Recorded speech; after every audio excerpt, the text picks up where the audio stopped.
चलिए करते हैं स्टार्ट। कल हमारा लास्ट डिस्कशन एनएचई को लेके हुआ था। तो आर्टिकल इज नाउ हियर।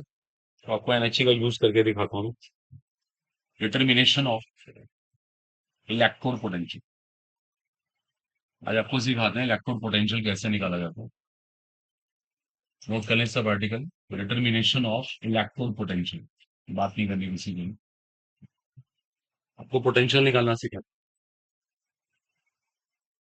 ठीक है। एक इलेक्ट्रोड है, उसका पोटेंशियल कैसे कैलकुलेट होता है आज हमें पर्टिकुलरली ये सीख। इसको डिटरमाइन कैसे करते हैं पोटेंशियल को, आज का टॉपिक हमारा ये रहेगा। चलिए करते हैं स्टार्ट। इसके लिए पहले एक लाइन नोट करिए, देखिए तभी वहां से कुछ क्लैरिटी बनेगी। देखो, electrode potential is electrode potential is a relative tendency. Electrode potential is a relative tendency. Relative tendency. Relative tendency. देखो, अब इसको ना यहीं पे एक मिनट स्टॉप करके ना पहले इसका मीनिंग समझना। रिलेटिव टेंडेंसी, रिलेटिव का मतलब होता है जो किसी के सापेक्ष में होती है, किसी के रिस्पेक्ट में। बात नहीं करनी बच्चे, यहाँ पे ध्यान दे, बोलो मत को स्टूडेंट। एक टेंडेंसी होती है रिलेटिव, एक टेंडेंसी होती है एब्सोल्यूट। ये हमेशा किसी के सापेक्ष में होती है, किसी के सापेक्ष। रिलेटिव इसी को बोलते हैं। सपोज करो, आपको ही बोलता है नीट में आपका स्कोर क्या रहा, आपके 720 में 680 मार्क्स आ गए। ये जो मार्क्स है, ये जो टेंडेंस है, ये एब्सोल्यूट है। ऐसे ये भी रिलेटिव है, 720 में से है। फिर भी आप कह सकते हो मेरे 680 मार्क्स आ गए, चलो इट्स ओके। कितनी रैंक आई? अब जो रैंक है ना, वो रिलेटिव वर्क है।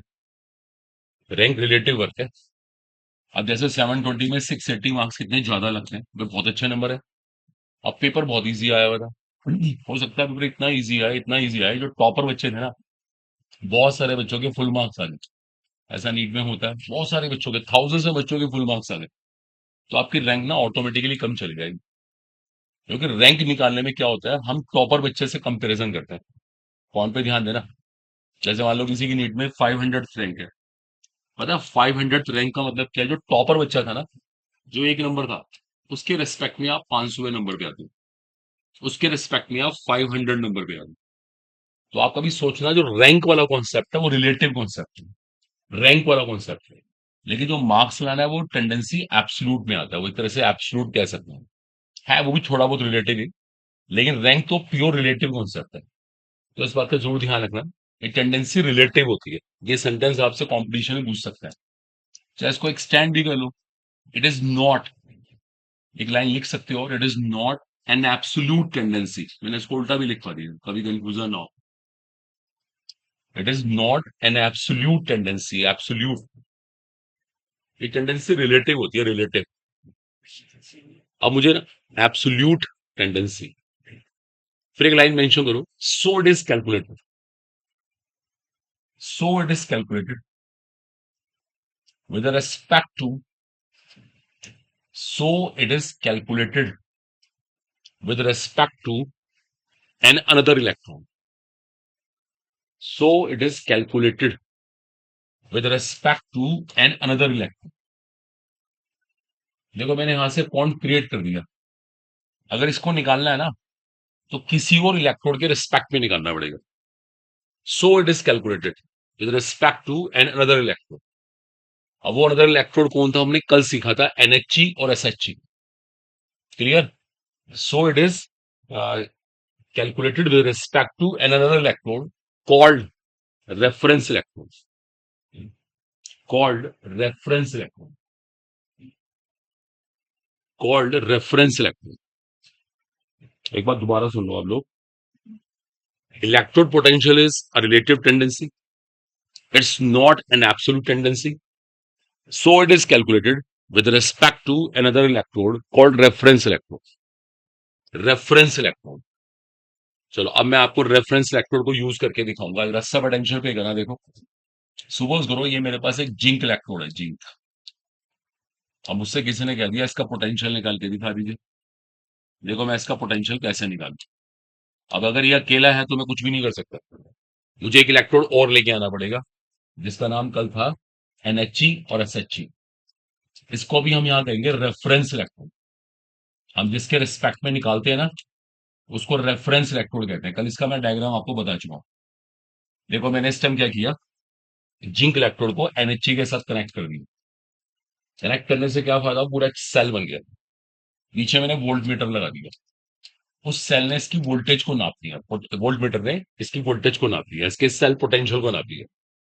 ठीक है, ऐसे ही एज्यूम कर लो, जो यहाँ पे इनोड सेल आया ना, हाइपोथेटिकल वैल्यू है 0.25 वोल्ट आ गया, ये अपने पास से हमने एज्यूम कर लिया, उसको वैल्यू आएगी एक्सपेरिमेंट से। अब देखो हमें क्या करना है, हमें इसका पोटेंशियल निकालना है। अब हमने कल एक फॉर्मूला सीखा था ई नोट सेल निकालने का, E cathode minus E N. देखो हम इसको लगा देंगे, इसको अप्लाई कर देंगे, ये हमारा कैथोड है, इसका स्टैंडर्ड पोटेंशियल कितना है, 0, और ये ई एनोड है, इसका पोटेंशियल हमें निकालना है, सपोज टू बी एक्स, और ये वैल्यू कितनी है, 0.25। लीजिए, इतनी ऑर्डनरी सी कैलकुलेशन है, आपके सामने आंसर आ गया, -0.25 वोल्ट, वेरी इजी। देखो ऐसे यूज करते हैं रेफरेंस में, हर बार NHC से जोड़ के आप एक सेल बनाओ, सेल का पोटेंशियल एक्सपेरिमेंट से निकलेगा, और इस फॉर्मूले में वैल्यू पुट करो और आंसर निकालो। ये केमिस्ट्री का मेथड। तो इसी का टॉपिक का नाम था determination of electrode potential, electrode potential determine कैसे कर, और इसको डिटरमाइन करने में इसका सबसे इंपॉर्टेंट रोल है, ये हमारा रेफरेंस है। रेफरेंस, रेफरेंस वो होता है जिसका पोटेंशियल पता हो। ये जीरो हमने कैसे रखा, हमने कल सीखा था, इसका पोटेंशियल 0 है, बस इसके बाद हमने सॉल्व कर लिया। एक ऑर्डनरी सी कैलकुलेशन होती है, अभी को लिखना मत, 1 मिनट ध्यान रखना। यहाँ पे NHC कैसे काम कर रहा है, इस टाइम एज ए कैथोड काम कर रहा है, ये जरूरी नहीं है कि एज ए कैथोड काम करे, ये डिपेंड करेगा अब इसका कॉम्पिटिशन किसके साथ करा रहे हो। अभी तो एज ए कैथोड काम कर रहा है, हो सकता है कहीं पे एज ए नोड भी काम करे, इससे कुछ फर्क नहीं पड़ेगा, हमारे फॉर्मुलाज वही है, वैल्यू पुट करके सॉल्व करना। तो ये एक ऑर्डनरी सा पॉइंट था, जस्ट कल के टॉपिक से कनेक्टिविटी थी इसकी, किसी को मेंशन करना, मेंशन कर दे। तो आज हमने सीख लिया रेफरेंस इलेक्ट्रोड क्या होता है, आज हमने सीख लिया रिलेटिव टेंडेंसी क्या होती है, NHC का यूज कैसे करते हैं पता लग गया, ये सब क्लैरिटीज होनी चाहिए। ये एक छोटा पॉइंट है हमारा, कल के टॉपिक का पार्ट था, कल ये हो नहीं पाया, आज हो गया। चलिए हमने इसको फिनिश किया। इसका नाम है determination of electrode potential, electrode potential ज्ञात करना। तो उसको ज्ञात करने के लिए इसको पता लगाने का मेथड ही है, और ये स्टैंडर्ड है, स्टैंडर्ड, अभी हम स्टैंडर्ड कंडीशन में काम कर रहे हैं। देखो मैंने नॉट सिंबल लगाना, नॉट, ये नॉट मेरे को स्टैंडर्ड का हिंट कर रहा है। अभी हम जो भी वर्क कर रहे हैं स्टैंडर्ड कंडीशन में कर रहे हैं। चलिए यहाँ तो कोई इशू नहीं है, ठीक है। और रेफरेंस इलेक्ट्रोड क्या है, रिलेटिव टेंडेंसी है, बार बार आपसे कहते देखिए अप्लाई किया करें, अप्लाई करके पता लगता है हम कहाँ स्टैंड कर, आप आउट लाया करें, आपको कहते हैं वो, ऐसा ना फायदा नहीं होता। अब कोई चीज आपको बताइए कि 2 दिन बाद ऑटोमेटिकली आप भूल जाएंगे, ये नेचर है बिल्कुल, अप्लाई अप्लाई नहीं करेंगे। चलो लेट्स फिनिश, ये हमारा पार्ट पूरा हुआ। अब मैं अगला टॉपिक शुरू करने जा रहा हूँ, मैं इसको न्यूमेरिकल से करूंगा स्टार्ट, ठीक है ना। ओके, इसको रब कर रहा हूँ, डन है ये, ठीक है, final. Next article now, article का एक क्वेश्चन है, लिखो, calculate the, calculate the potential of the following cell. अब एक क्वेश्चन दे रहा हूं करने के लिए आपको मैं, calculate the potential of the following cell at 298 kelvin. Calculate the potential of the following cell at 298 kelvin, at 298 kelvin. और एक इंटरेस्टिंग बात है, गिवन है हमें, calculate the potential of the following cell at 298 kelvin. बात नहीं करनी किसी को, ये सेल आप बना सकते हैं, कल आपको सेल रिप्रेजेंटेशन सिखाया था, और ये कुछ वैल्यूज हैं हमारे पास ना, इन वैल्यूज को आप नोट कर लो, ये सब हाइपोथेटिकल वैल्यूज है, इनका रियल वैल्यू से कोई कनेक्टिविटी नहीं है। देखो ये क्वेश्चन बहुत अच्छा है, एक बार इसको नोट करो, इसे करके हमारी नॉलेज और अच्छी जाएगी, बढ़ जाएगी। Calculate the potential of the following cell at 298 kelvin. बनाइए आराम से, सेल को ड्रॉ करिए, ये डेटा जो दे रखा है इसको भी यूज करिए, नोट कर लीजिए, एटलीस्ट मैं करके दिखाऊंगा इस क्वेश्चन को। Calculate the potential of the following cell at 298 kelvin, 298 kelvin पे हम इसका पोटेंशियल निकालें, ठीक है। देखो पहले मैं कुछ चीजें एक्सप्लेन करता हूँ, फिर हम इसको स्टार्ट करेंगे। और कर लिया सब लोगों ने, देखो मेरा ध्यान दीजिएगा। देखो पहली बात ना, इस सेल को देख के पता लग गया कि यहाँ पे जो जिंक है ना, जिंक वो कैसे काम कर रहा है as a anode, because left में एनोड होता है, और कॉपर कैसे काम कर रहा है एज अ कैथोड। साफ दिख रहा है। अच्छा, ब्रैकेट में ये कंसंट्रेशन है, टेम्परेचर मैंने 298 केल्विन बोला, इसका मतलब कंडीशन स्टैंडर्ड है। हम सारा काम स्टैंडर्ड कंडीशन पे काम कर रहे हैं, यहाँ पे कंडीशन स्टैंडर्ड ही है। वो क्लियर हो रहा है? अब मेरे को ई नोट सेल निकाल। कल ई नोट सेल का फॉर्मूला क्या था बताओ? चलिए, आप इसको लगाना चाहते हैं, इसको लगा लीजिए। वैसे कल 3 फॉर्मूले बताए थे मैंने, एज यू लाइक, इसको लगा सकते हैं। आपको पता है यहाँ पे ये कैथोड क्या था? Reduction potential of cathode. इस बात का जरूर ध्यान रखें, ये अपचन विभव था कैथोड का, और ये क्या था? Reduction potential of anode. मतलब ये बहुत जरूरी था कि दोनों ही पोटेंशियल कैसे होते हैं, रिडक्शन पोटेंशियल, ये भी रिडक्शन, ये भी रिडक्शन। और आपको दे के रखे।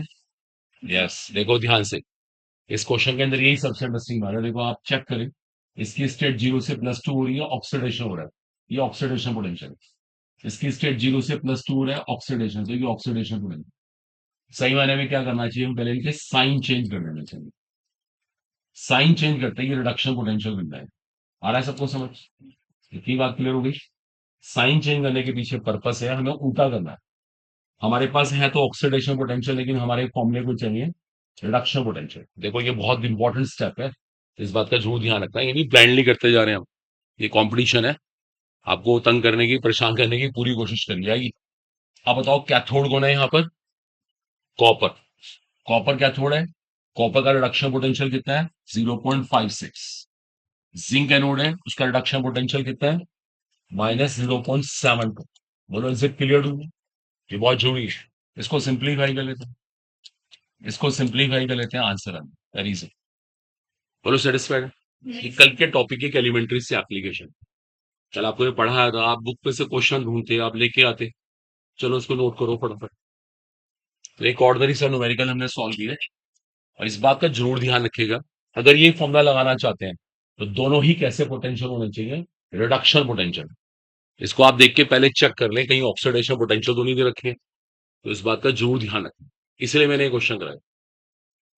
करिए, नोट कीजिएगा इसको फटाफट। आंसर आ गया 1.28 वोल्ट। किसी को डाउट हो, को दिक्कत हो, बताइए। चलिए, कल के टॉपिक की एलिमेंट्री से एप्लीकेशन है ये भी हमारा पार्ट पूरा हुआ।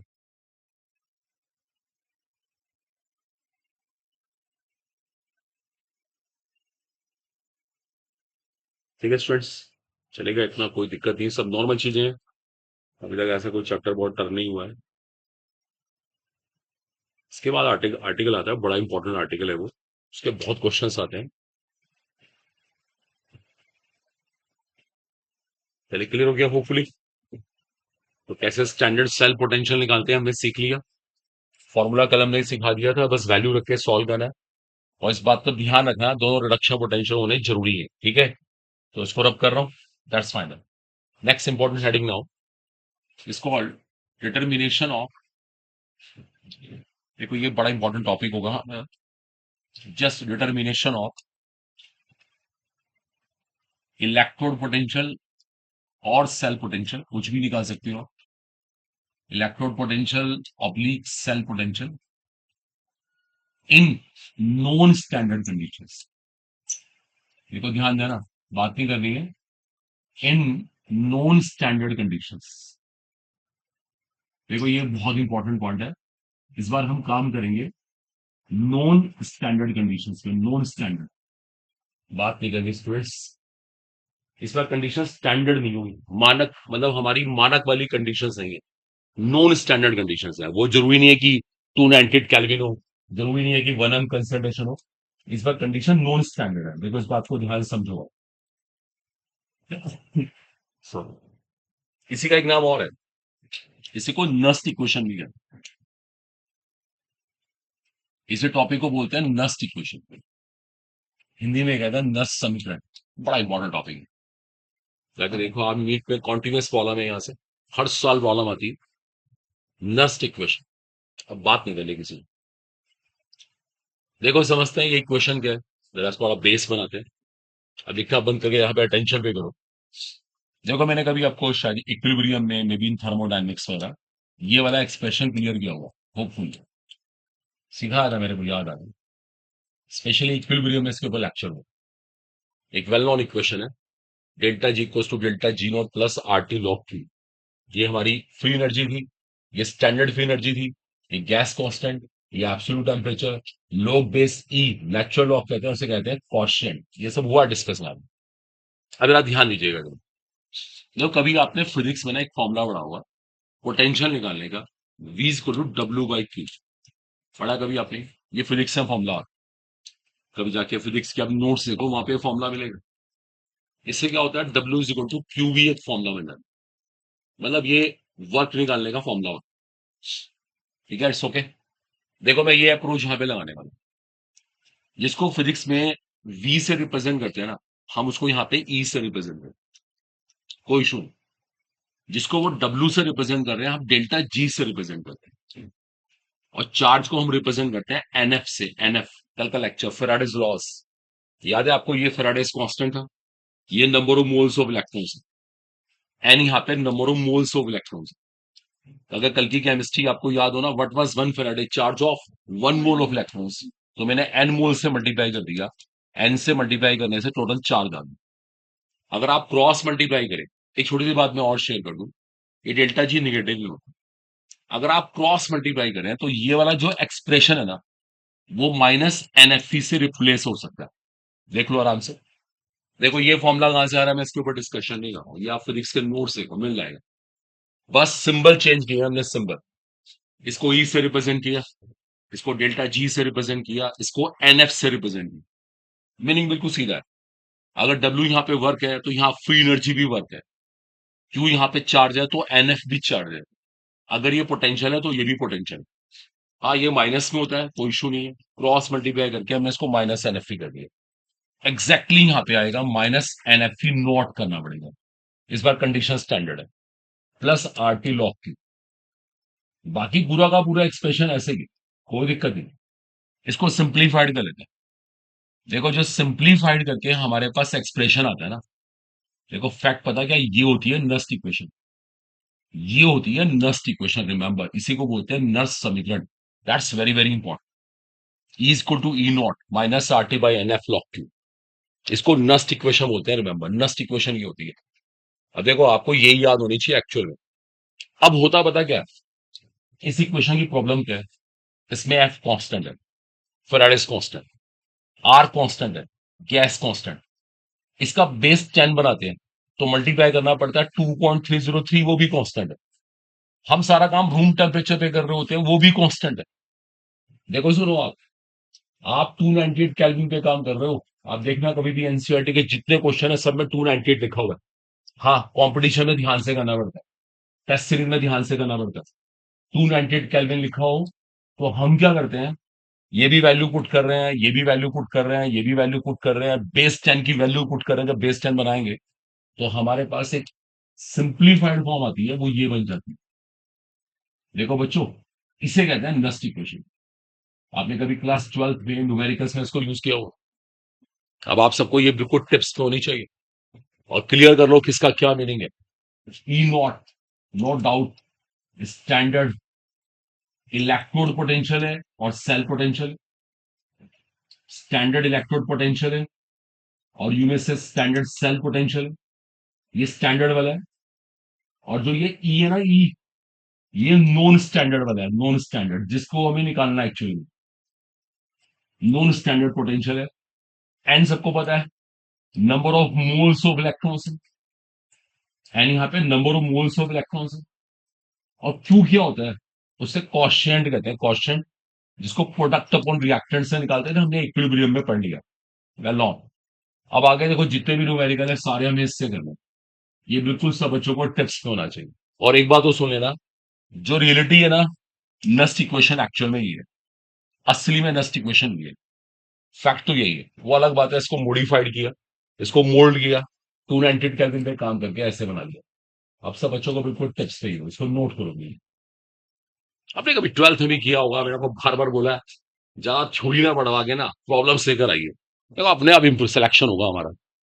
आप जो कर रहे हैं ना, ये तो बेसिक चीज हो गई, इसका मतलब फिर हम बहुत पीछे हो गए। क्या ऑर्गेनिक इनऑर्गेनिक करते तो आप कुछ नहीं कर पाएंगे ऐसे लोग, इससे इतना स्लो है। घर पे कर्ज करिए खुद, डाउट से कराइए। अगर टाइम बहुत लिमिटेड मिलता है, कल तक इलेक्ट्रोकेमिस्ट्री खत्म करनी है, कल लास्ट डे इलेक्ट्रोकेमिस्ट्री का। कल आप क्रेडिट लॉस करवाए थे, आपको इतना इंपॉर्टेंट डिस्कशन शायद आपने एक भी क्वेश्चन नहीं करा। बहुत अफसोस की बात है। टॉपिक को इतना लाइटली लिया आपने, बस हो गया। ऐसे होते तो पता नहीं, 12th वाले तो हर साल करते हैं, सिलेक्ट हो जाते हैं सब। जो प्रॉब्लम करेगा वही विनर होगा।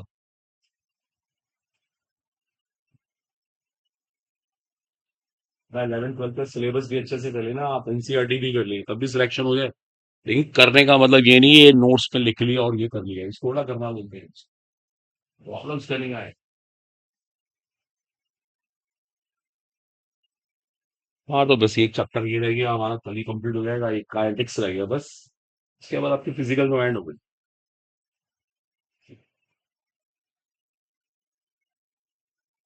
सब मिलके एफर्ट्स करें, इसमें कोई एक दो बच्चा नहीं, सबका पूरा इन्वॉल्वमेंट, सबका पार्टिसिपेशन होगा रियली, अगर हम सीरियस हैं। हमारा तो यार जितना मर्जी करते रहो, इतने लोग तैयारी करते हैं, सारे थोड़ा सिलेक्ट होते हैं। कोटा के नतीजे सारे सिलेक्ट हो जाते हैं, नहीं होता। उसके पीछे रीजन होता है, खुद पढ़ना होता है, मेहनत करनी होती है। चलिए, अपनी साइड से इक्वेशन क्लियर हो गई। और कभी कभी हम अपनी कन्वीनियंस के लिए इसको 0.06 भी ले लेते हैं, कभी कभी। ये हमेशा नहीं होता। कभी कैलकुलेशन को इजी करना हो तो कट कर देते हैं, तो 0.06 बना लेते हैं। उससे कैंसिल करना आसान हो जाता है, अदरवाइज ऐसे एक्चुअल में यही। चले बच्चे, बातें नहीं, एक मुझे आपको चीज सिखाने की। चले अगले स्टेप पे आए। जल्दी जल्दी जल्दी, फटाफट, थोड़ा फास्ट लिखिए। देखो कि क्वेश्चन वगैरह क्या होता है, ये हमने पहले से ही इक्विलिब्रियम पढ़ रखा है। ज्यादा इसको लिखने की जरूरत नहीं होती। ई नॉट क्या है सबको पता है। ई निकालना हमारा टारगेट है। और एन क्लियर है, number of moles of electrons, देखो ये लिखा हुआ है हिसाब से। तभी तो मैंने इसको इससे मल्टीप्लाई किया है, क्योंकि ये 1 मोल इलेक्ट्रॉन का चार्ज था। तो एन मोल का चार्ज क्या होगा, नेचुरली एनएफ। नेचुरली एनएफ है। चलिए स्टूडेंट्स, यहाँ तक तो कोई इश्यूज ही नहीं है।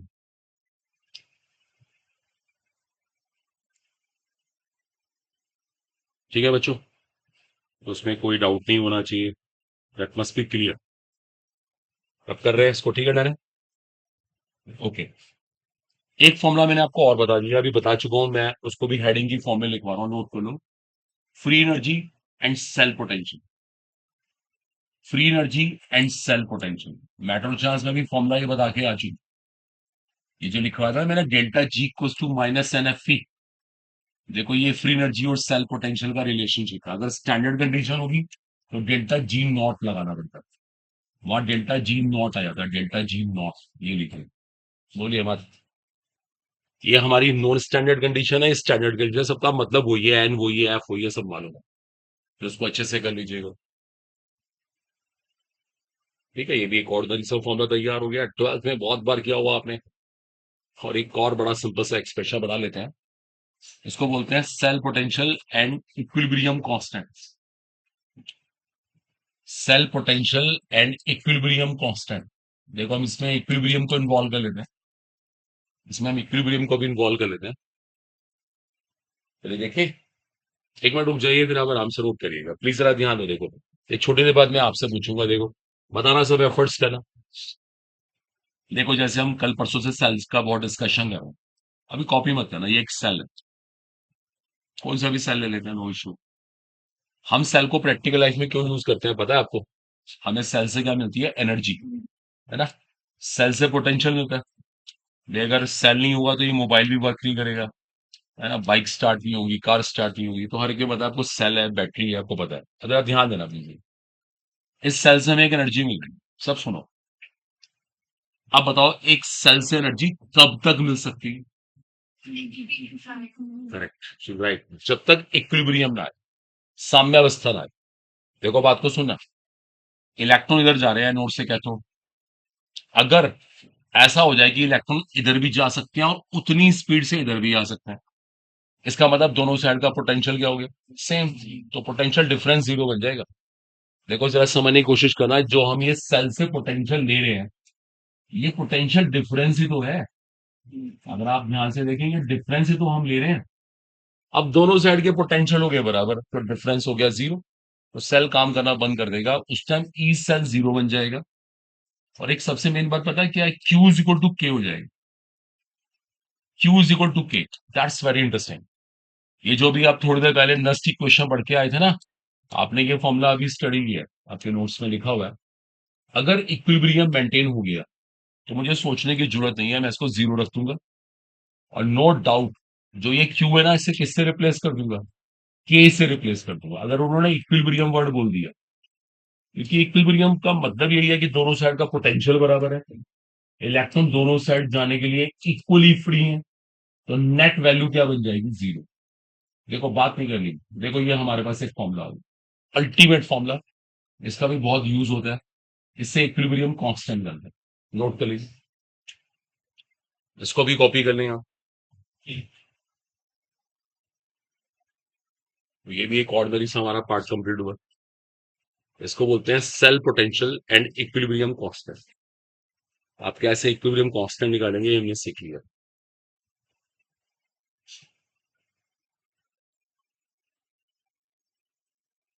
दिखा ना, बुक है आपके पास सेवन, आयो, देखो इसको मेरे छोटा क्वेश्चन में try.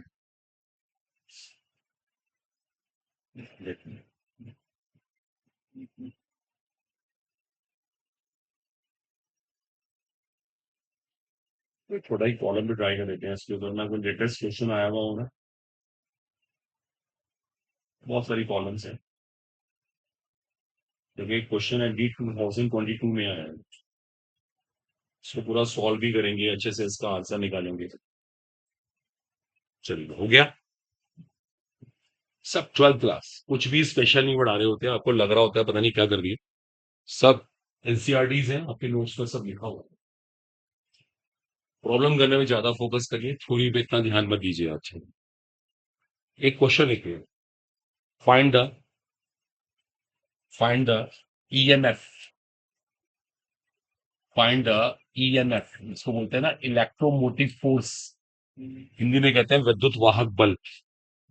Find the EMF of the cell in which of the cell at 290 kelvin, time से वैल्यू एट 290 केल्विन। लीजिए हमें ना एक सेल दिया गया, सेल की इक्वेशन एक्चुअल में हमारे पास, ये हमें किसी ने एक सेल दिया, देखो इसकी इक्वेशन है, और हमें क्या करना है, इसका पोटेंशियल निकाल। ये लिखा ना ईएमएफ, ईएमएफ का मतलब ये होता है सेल पोटेंशियल, सेल विभव निकालना। अच्छा कॉपी करिए, इसका पोटेंशियल निकालना है। ये लीजिए, मैं सेल की इक्वेशन भी किसी ने दे दी है, और कुछ और डेटा दिया हुआ हो, ई नोट सेल भी दे रखा है, ये लीजिए, हर तरह से हेल्प की है उन्होंने। लीजिए ये करना है बस हमें,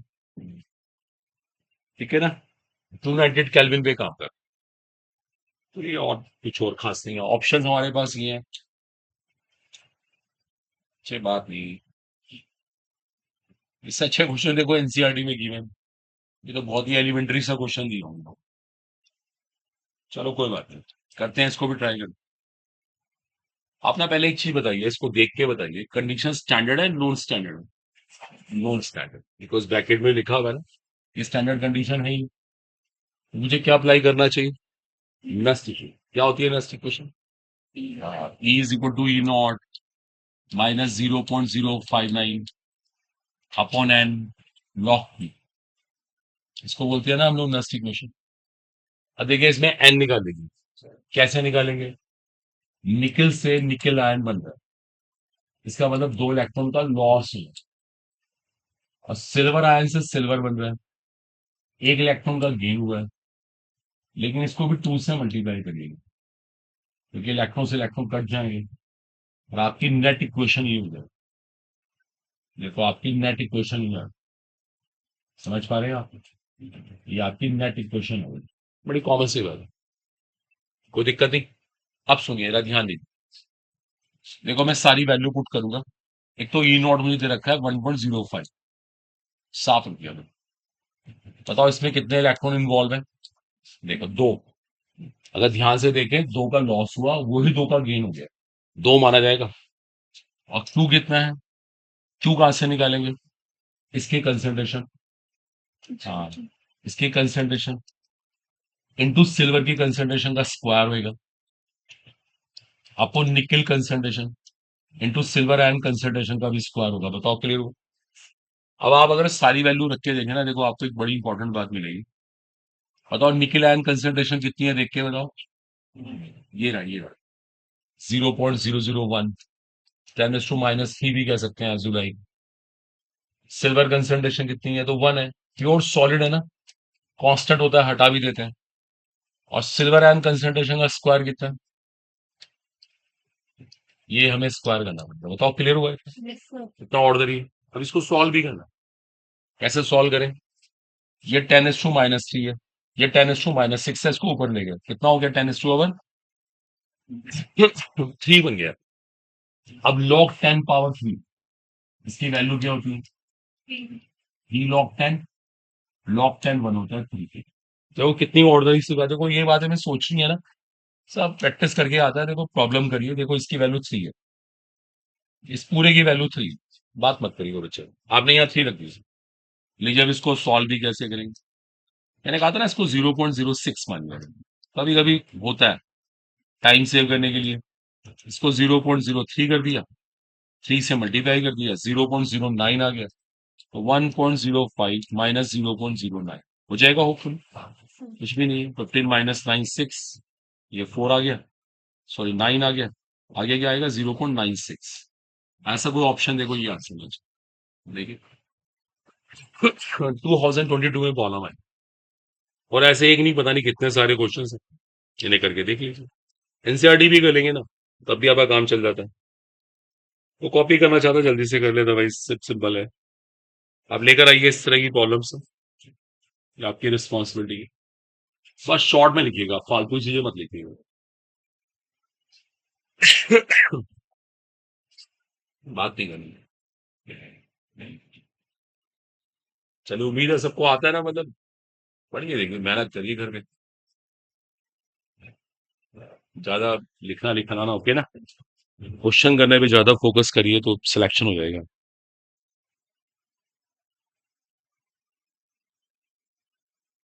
ठीक है बच्चे, तो उम्मीद है यहाँ तक हो गया होगा।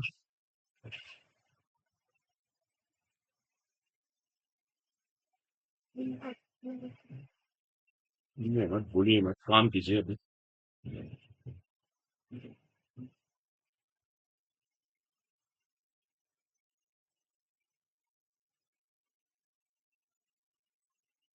बात ना करिए, स्टूडेंट्स को नोट करा, नोट करिए फटाफट, फिर हम आगे चलेंगे।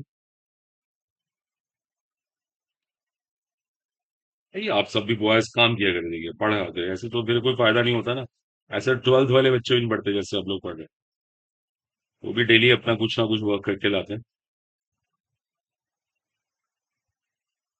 एक लाइन लगा के प्रॉब्लम्स हैं, और सब एनसीईआरटी पैटर्न पे है। बस आपको प्रैक्टिस करके अपना को परफेक्ट करना है। ठीक है ना, वो क्वेश्चंस करने से ही आता है।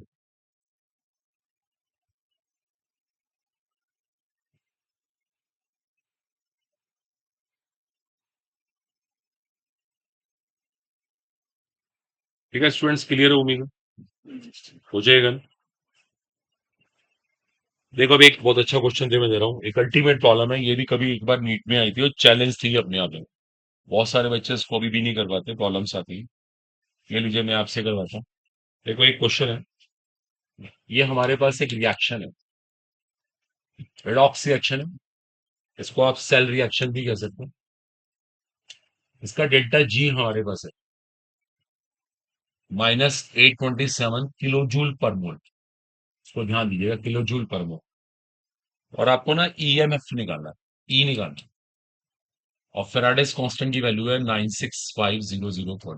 बोलो, अगर करना सब लोग प्लीज जरा अपना बेस्ट कीजिए, करिए, शाबाश। कीजिए कीजिए, देखिए अपना बेस्ट करिए, डेल्टा जी से सीधा ई निकालना। वो बहुत टफ काम तो होता नहीं है। और ये हमारे पास ऑप्शंस हैं, इनमें से कोई भी हो सकता है।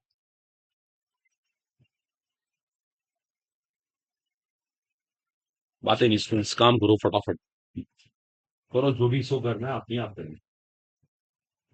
डायरेक्ट तो फॉर्मूला डेल्टा जी निकालना है, उसी को लगा के आप सीधा चेंज कर लो।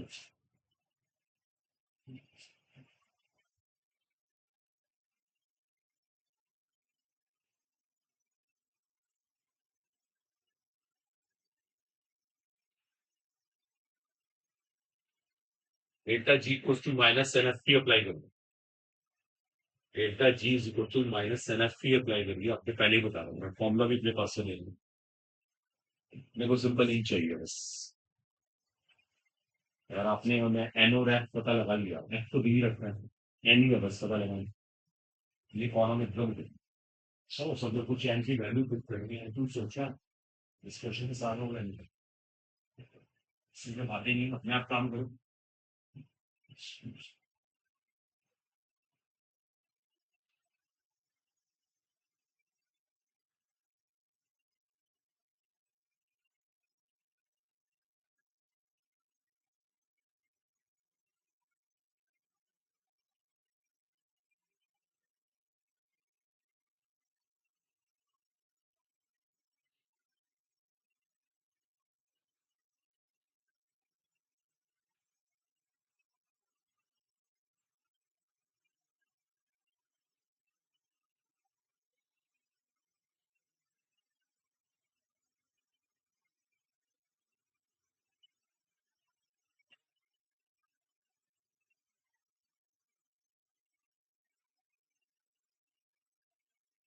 एन का रूल है सारा, एन निकाल दिया कोई बच्चा क्वेश्चन हो जाएगा। बॉयज साइड से एन कितना रखा, एन निकाल पाया कोई जैसी, इतना एन पुट किया, एन का तो रोल है।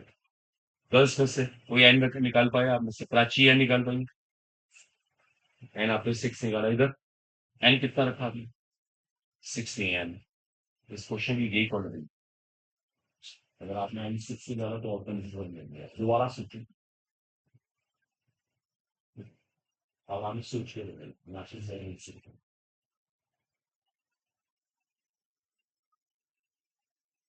मैं सोच लिया तो बस क्वेश्चन ये भी है, वो आपको डिसाइड कर, ये डिसीजन आपका रहेगा, अभी तो बाद में बताएंगे कि क्या करना है एक्चुअली। आप लोग खुद देखो अभी एन ना टू है ना सिक्स है।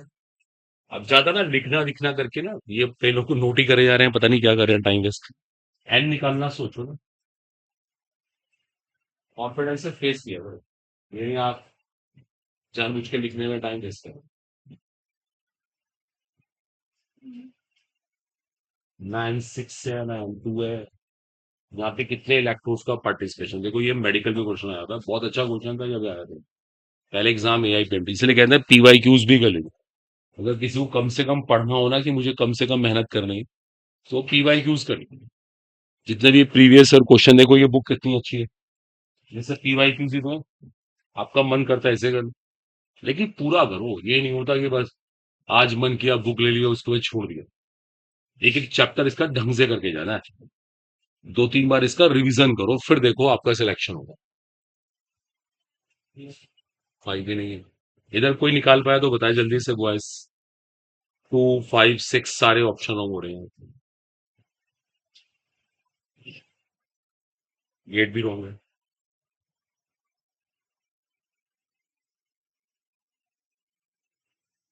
बात ही नहीं मत बोलिए, देखो कितनी बुरी तरीके से सब लोग बीट हो रहे हैं, जो भी आंसर आप कह रहे हैं एक्सेप्ट ही नहीं हो रहा।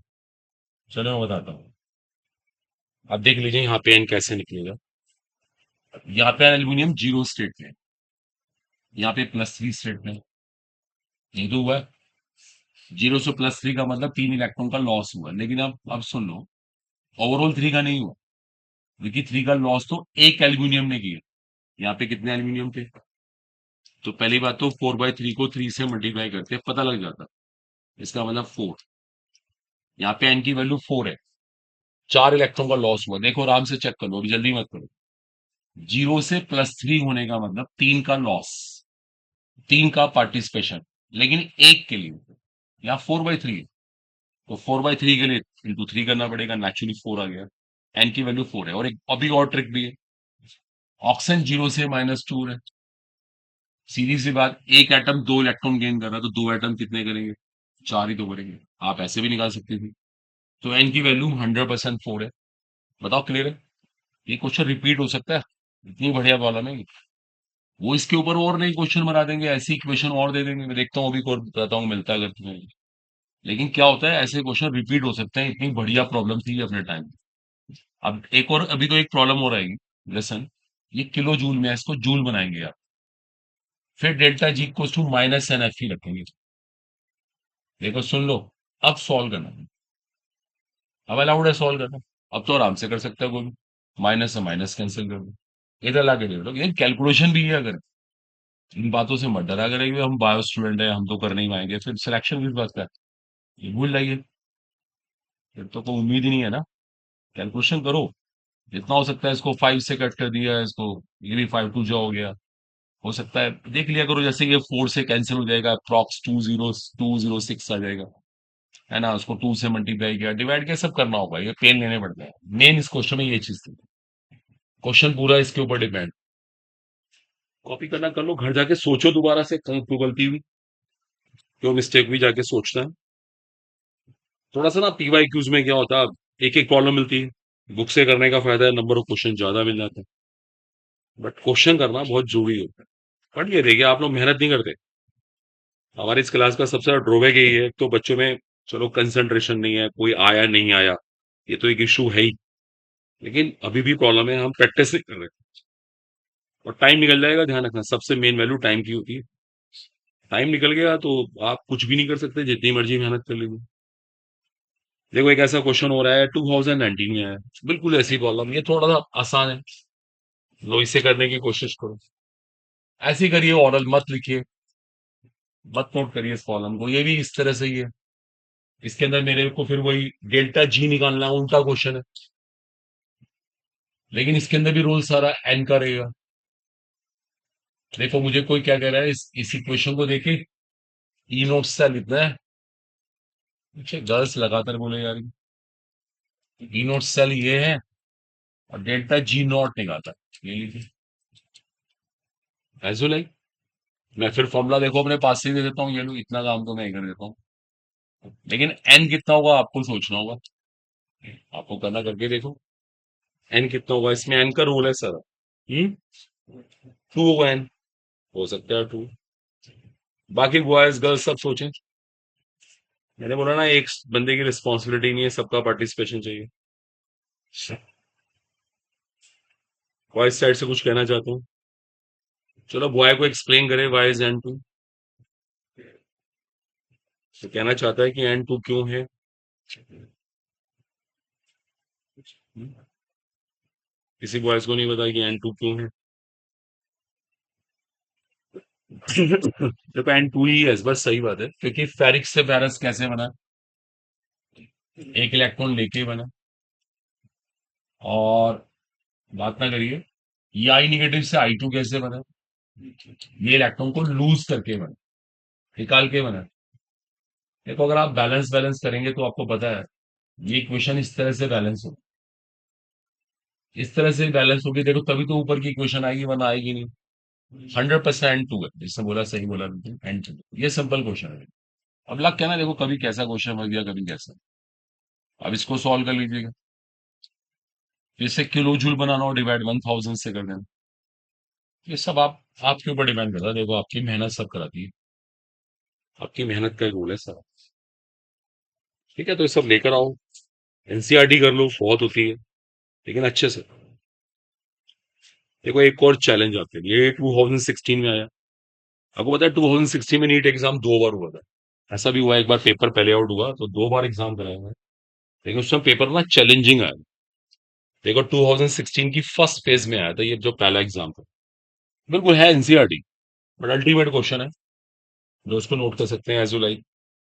नोट करिए इसको, बहुत अच्छा क्वेश्चन है। The pressure of hydrogen required,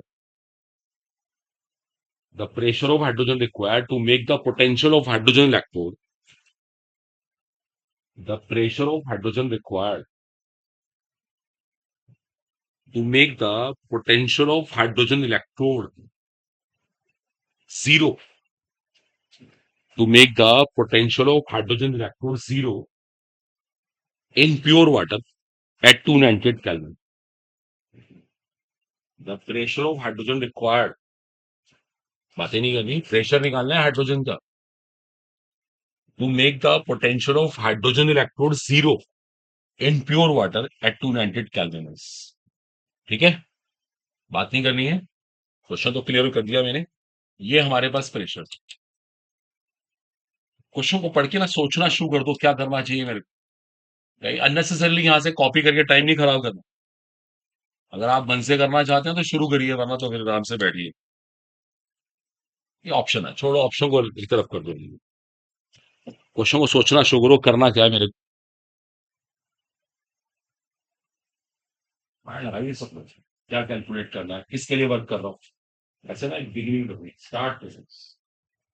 ये चाहिए देखो, अगर ये लेवल आपका बन गया तो आपका सिलेक्शन अपने आप हो, तो ये करते नहीं आपको नहीं पड़े, नहीं बना तो फिर हम पीछे रहे, और ये आपकी मेहनत से रहे।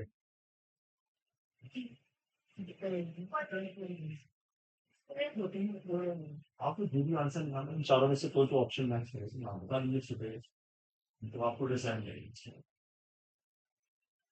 चलो कोई डिफरेंट तो अच्छे से करें बिल्कुल। नोट्स की हेल्प भी लेना आपको अलाउड है, नोट्स के पास लिखे में स्टार्ट किए।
चलेगा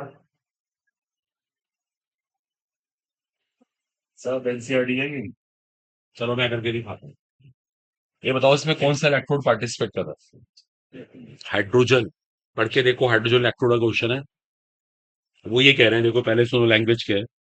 the pressure of hydrogen required to make the potential of hydrogen electrode in pure water at 298 kelvin. ठीक है, the pressure of hydrogen required to make the potential of hydrogen electrode zero. Okay, no one. अब मुझे एक बात का पहले answer दो, इसमें पोटेंशियल जीरो करना है, ये तो बात तो पक्की है। ये पोटेंशियल है कौन सा?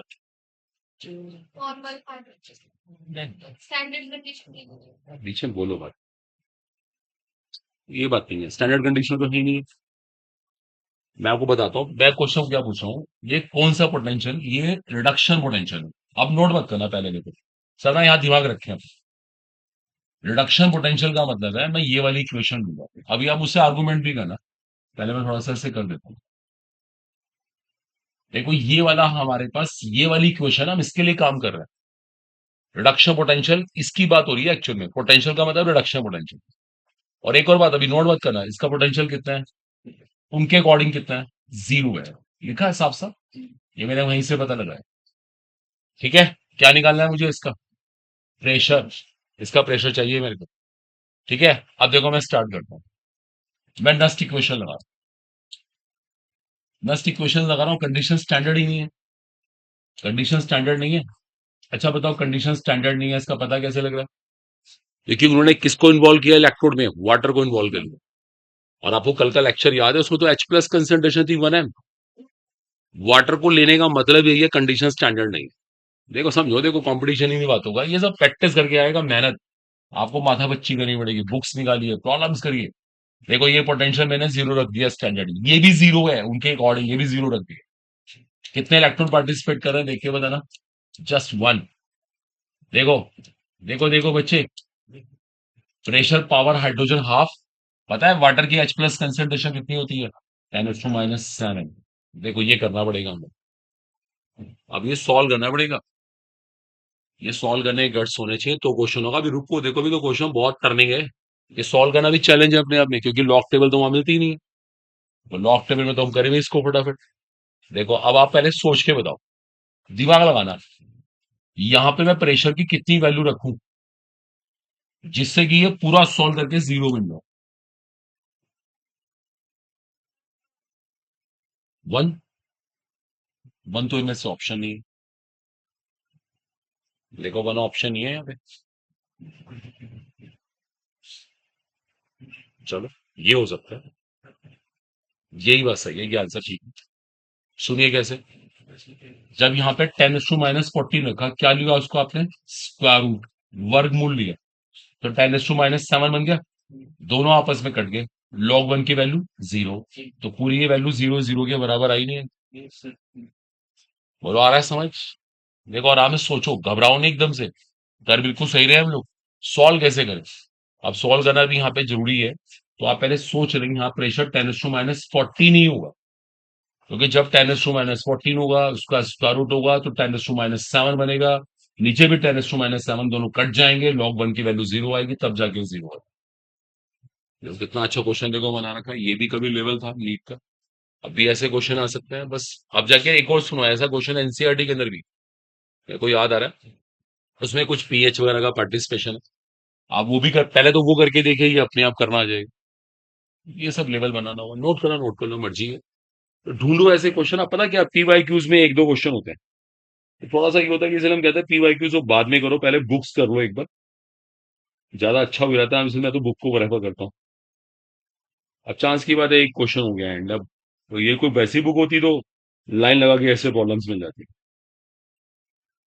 चले सब एग्री हो गए, ठीक है ना, तो ये सब लेवल बनाना होगा। देखो अब एक ऐसा क्वेश्चन और है, ये 2013 में आया, इसी फंडामेंटल के ऊपर बिल्कुल, ये करना आया बताओ, भाई जिनको नहीं आया ना तो मेहनत करके आएगा, सिस्टम से बढ़िया तरीके से। आप जो एक दिन में बनना चाहते हैं ना, कोई भी नहीं बन पाता, छोटी चीजें पहले करिए, एनसीईआरटी करिए। अब देखो एक क्वेश्चन और है ऐसा, बहुत अच्छा क्वेश्चन है, लिख लो, a hydrogen gas electrode, a hydrogen gas electrode is made, a hydrogen gas electrode is made by dipping platinum wire, by dipping उसको डिप किया, उसको डुबो दिया, platinum wire in a solution of HCl, in a solution of HCl of pH 10, of pH 10, बात मत करिए, pH 10, ठीक है, ऑफ pH 10 मैं बता दूंगा, ये pH 10 वाला सोल्यूशन। चलिए क्लियर हो गया, और ये जो हाइड्रोजन गैस यहां से पास हो रही है, लिखा है उन्होंने क्वेश्चन में, ये 1 एटमोस्फेयर में, इसका प्रेशर 1 एटमोस्फेयर, ठीक है।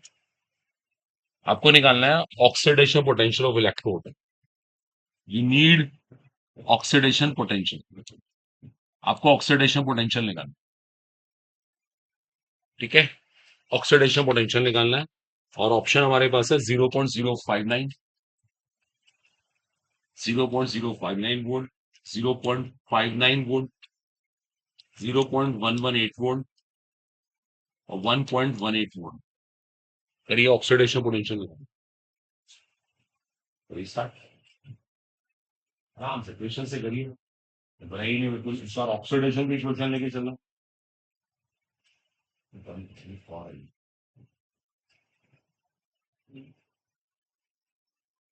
ऑक्सीडेशन पोटेंशियल निकालना है। पहले ऑक्सीडेशन की इक्वेशन लिखिए इसमें, तब होगा ये क्वेश्चन।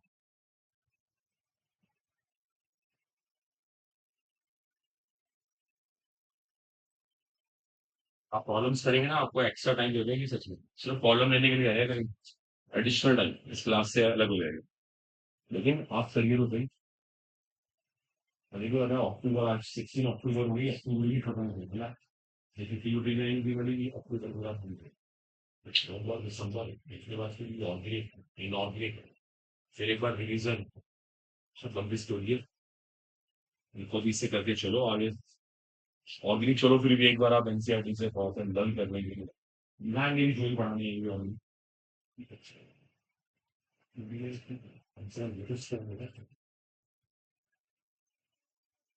59 सेकंड। करीब बाकी लोग भी करिए, वही क्या करें, पीछे पीछे मत क्या करें, जहां आप नोट कर रहे हैं वहीं पे करना शुरू करिए। इस बार ऑक्सीडेशन पोटेंशियल चाहिए तो ऑक्सीडेशन की इक्वेशन लिखिए, हाइड्रोजन इलेक्ट्रॉन के ऑक्सीडेशन की इक्वेशन लिखिए। किसी ने ऑक्सीडेशन की इक्वेशन, पहले तो ऑक्सीडेशन की इक्वेशन लिखिए, वो कहीं ना पॉइंट में नहीं आते। आपको वही दरिया मत 11 12 वाला पैटर्न, बार बार इक्वेशन लिख के चलिएगा पड़े, नहीं आ रहा, नहीं आ रहा। शुरुआत तो पहले ऑक्सीडेशन की क्वेश्चन से होगी ना, किसे वॉइस वॉइस साइड में लिखने वाले ऑक्सीडेशन की क्वेश्चन। देखो आप लिखना चाहते हैं ऑक्सीडेशन की वो आती है, ऑक्सीडेशन की क्वेश्चन लिखने वाले, ऑक्सीडेशन लॉस ऑफ इलेक्ट्रॉन, पाचे ने लिखी ऑक्सीडेशन की क्वेश्चन, दिखाओ कहाँ नहीं चला, आप डायग्राम बना लीजिए, मेरा टाइम पास नहीं होगा। या फिर डर मार रही है वो नीचे करके आप बैठ गए बस लिखे जा रहे थे, नहीं आ रहा, नहीं आ रहा, ये बता दीजिए, बोलो मत। ये ऑक्सीडेशन की question, oxidation loss of electron होता है। आपको ऑक्सीडेशन की इक्वेशन ये लिखनी है, ये लीजिए, मत नोट करिए अभी, लिखे से लिखने से नहीं होगा। क्यों नहीं आई हमारे से इक्वेशन, अपने आप से पूछना था ना। इसका मतलब हमें ऑक्सीडेशन की डेफिनेशन नहीं मालूम, ये ऑक्सीडेशन की इक्वेशन है। और एक और बात, कोई चाहता है ना कि मैं इस इक्वेशन को ऐसे लिख लूं, उसकी मर्जी है, वो चाहे ना तो इस इक्वेशन को ऐसे भी लिख सकता है, ये लो, बात नहीं करनी, ऐसे भी लिख सकता है, उनका मन है, एज यू लाइक, दोनों इक्वेशन चल जाते हैं। ये ऑक्सीडेशन की इक्वेशन है, अभी किसी कॉपी नहीं करना। अब हम क्या करते हैं, नस्ट इक्वेशन लगाते हैं। चलो भाई, E is equal to E nought, बताओ इसका ई नॉट कितना होता है, जीरो। मैं कल से रिपीट कर रहा हूँ, इसका रिडक्शन पोटेंशियल जीरो है, ऑक्सीडेशन पोटेंशियल कुछ भी नहीं कर दो, दोनों एक ही बात तो मानी जाएंगे, इस साइन तो उल्टा करना था हमें। मत लिखिए अब इसको 0.0, ये ई नॉट आया, ये रहा ई इसको to E nought minus 0.059 upon n. आप चाहते हैं तो इस वाली इक्वेशन से कर ले, मुझे कोई प्रॉब्लम नहीं, एन टू रखना पड़ेगा। आप बताइए क्यू कहां से लाएंगे, क्यू कहां से लाएंगे, क्यू लाने के लिए आपको H प्लस कंसेंट्रेशन का स्क्वायर करना पड़ेगा, और नीचे क्या आएगा, हाइड्रोजन का प्रेशर, मत दिखेगा अभी, ये करना है आपको। लेकिन H प्लस कंसेंट्रेशन कहां से लाएं, अब हमने चैप्टर इक्विलिब्रियम पढ़ रखा है। देखो पीछे मत बोलना प्लीज, कोई इंटरप्ट नहीं करे, जिसको बताना ऑनेस्टली बताना। एमएस कॉलेज स्टूडेंट से पूछते हैं, पीएच यहाँ पे 7 है, तो बताओ H प्लस कंसेंट्रेशन कितनी है, पीछे मत बोलना, कोई भी इनसे पूछ रहा हूं, आप भी ईमानदारी से बता, जल्दी, बड़ा फटाफट, सेकंड से पूछो। प्राची, प्राची की फ्रेंड पूछेंगे ना, नो कमेंट। पीछे बैठे दोनों गर्ल्स बहुत बातें करती हैं, पक्की दोस्त, बताओ। हाँ जोर से, कम सुनता है, जल्दी बताओ, इम्पॉसिबल। आप बता दीजिए, बड़ी हंसी आती है, बताओ। ये हमारे एंट्रेंस का, बताओ आप में से किसी बॉयज को बताना। ये 7 है, तो H प्लस कंसंट्रेशन भी यही है। देखा, 10⁻⁻7, शी इज राइट है। देखिए, इसलिए हम हार रहे हैं। ये हमारा जो सिलेक्शन नहीं हो रहा ना, उसके पीछे रीजन ये है, ये कमियां है हमारी। मत नोट करिए, ये है, देखो बस। ये प्रेशर तो बनी है। अब इसको सॉल्व करने के गट्स आने चाहिए, प्रॉब्लम सॉल्व हो गई। ये पावर नेचुरली स्टार्टिंग में आई, माइनस माइनस का मल्टीप्लीकेशन प्लस बन जाएगा, लॉग 10 की वैल्यू 1। ये नहीं, 7 × 0.059/2, ये सॉल्व करें। 7 का टेबल सबको आता है, 7 का पारा सबको आता होगा, 2 से भाग किया, आंसर आ गया, प्रॉब्लम सॉल्व हो गई। और कोई चाहता है ना कि मैं इससे करूं, डजंट मैटर, उसके दिमाग में आ रहा है कि मैं तो इससे करूंगा, कोई बात नहीं, इससे कर दीजिए, इतना सा फर्क पड़ेगा बस। बताओ इलेक्ट्रॉन कितने हैं, कितने इलेक्ट्रॉन पार्टिसिपेट कर रहे हैं, एक।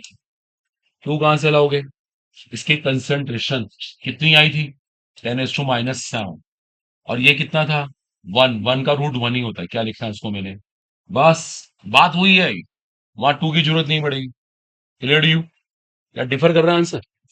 हाँ, गड़बड़ हो गई, गड़बड़ हो गई, गड़बड़ हो गई, यहाँ पे स्क्वायर करना पड़ेगा। देखो, ये रहा आंसर, डिफर इसलिए गया, यहाँ पे स्क्वायर नहीं गया। कोई बात नहीं, इससे कुछ फर्क नहीं पड़ रहा, आप वो कैलकुलेशन को देखें, मेरी कैलकुलेशन रॉन्ग हुई है। ये यहाँ पे जो शुरू में आएगा ना, 14 शुरू में आएगा, वो काट के 7 ही बन जाएगा, आंसर वही आएगा। आंसर वही आएगा, चाहे आप ऐसे करें चाहे ऐसे करें, वो आप कैलकुलेशन देखें ना, मे बी मैं कैलकुलेशन रॉन्ग कर रहा हूँ, मैंने पावर छोड़ दी, इससे गड़बड़ हुई। 10 बोला है, तो 10 से कर देते, नो बोला, मैथड सिखा रहा हूँ, मे बी मेरे लिखने में मिस्टेक हुई है। चलिए, एटलीस्ट अप्रोच क्लियर हुई, मैथड तो क्लियर हो गया ना, वो आप देख लीजिए। आप 10⁻⁻10 ले लीजिएगा, बात हुई है ये। तो ये सब देखो, लेवल बनाना हुआ तब जाके सिलेक्शन होगा, और नहीं बना पाएंगे तो ये तो नोट्स ही बनाए जा रहे हैं, इसका मतलब ये फिनिश। तो ऐसे क्वेश्चन बहुत हैं, ढूंढिए इनको, आपको लेके आने। नेक्स्ट आर्टिकल लिखिए, अब देखिए हम तो सेल वाली फेज से बाहर आ गए। अब नेक्स्ट इंपॉर्टेंट हेडिंग है सेल वाले पार्ट के बाद, that is said to be electrochemical series. बात नहीं करनी बच्चों, इलेक्ट्रोकेमिकल सीरीज और रिएक्टिविटी सीरीज भी कहते हैं इसको। इसी का नाम रिएक्टिविटी सीरीज है। आपने कभी इसे क्लास 11th 12th में बहुत अच्छे से हिंदी मीडियम में बहुत कराते हैं इसके बारे में। एक एलिमेंट्स की रिएक्टिविटी सीरीज होती है, गर्ल्स बोलो मत।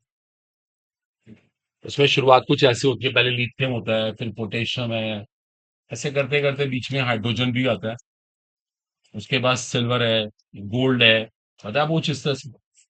एक रिएक्टिविटी सीरीज होती है, रिएक्टिविटी सीरीज। बॉयज गर्ल्स बोलो मत, ये रिएक्टिविटी सीरीज है, इसी के बारे में पढ़। और आपको एक बात नहीं याद आ रही, देखो आपके हिंदी मीडियम में कितने क्वेश्चन है जो सीरीज में ऊपर है नीचे वाले को डिस्प्लेस कर देगा। जैसे मान लीजिए, ये क्वेश्चन सिखाते हैं हिंदी मीडियम बहुत, कि आपने इन दोनों को मिलाया, जिंक ने इसको हटा दिया, प्रतिस्थापित कर दिया, क्योंकि जिंक सीरीज में ऊपर बैठा है, जिंक ज्यादा ज्यादा क्रियाशील है, ऐसी बातें बहुत सिखाते हैं वहां पर। अब ये तो खैर आपको आता है, अब थोड़ा देखो इसमें ना लेवल अप करना है, ये सफिशिएंट नहीं होगा। आज इसके डेप्थ स्टडी करते हैं, ये सीरीज कैसे बनती है और इसका यूज क्या है। आपको नोट मत करना, और सब बच्चे यहाँ पे सब बॉयज हैं भी ध्यान रखें। देखो, मैं ना पहले जरा आपको समझा दूं कि सीरीज का बेस क्या है।